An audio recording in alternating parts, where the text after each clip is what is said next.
Alright guys, in this video we're going to take a look at one last type of triangle, similarity triangle type of problem, and it's when we have triangles that are overlapping. What do I do if I've got some triangles that overlap? How do I solve that problem? Now we're going to look at this, maybe two different styles of this problem. So the first one looks something like this. I have these overlapping triangles, and I'm going to highlight the triangle so we can kind of see what we're talking about. So we've got this smaller triangle, right? The sides of 18 and 16. And then I've got this larger triangle. Okay. And I hope by highlighting it we can kind of see what's happening here with these triangles. So let's go ahead and set this up. So let's set up the first one here. We'll do the easy one, okay? 16 over x. We feel okay about that? The 16 side matches the x side. Now that is equal to 18. That's my purple triangle, right? That's this side right here. Now, here's a common mistake that people make. A lot of times people want to put it over 6. But here's the question I have. Is 6 a side of a triangle? It's part of a side, but it's not the whole side. So actually what I want to do is I want this whole side. Okay, I want this whole red side here.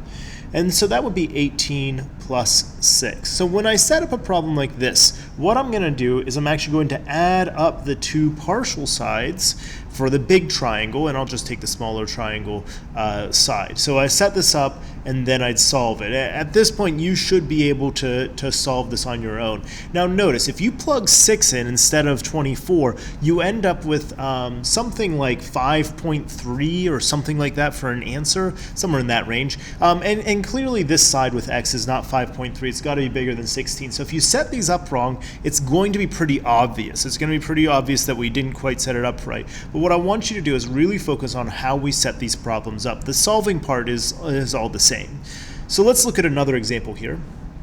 Same thing, I'm always just going to start with smaller triangle over bigger triangle. So I'm going to do x over 30, and then set that equal to 12 over, and then it's 15. Remember, it's 12 plus 3 for that whole side. So when we think about it, we want to go small triangle, small triangle, which would be 12, big triangle, which would be 12 plus 3, okay? So you want to think about it in terms of sides. So when we solve this, and we can solve this one out just to double check our answer. We get 15x, 12 times 30, so that's like 36 times 10, so that is 360, and then let's go ahead and divide by 15 on both sides. So x here is equal to 24. And if we check that out as an answer, it should be less than 30, right? That side is smaller, so that seems to check out as far as an answer. All right, let's look at one more. Now, there's actually a shortcut.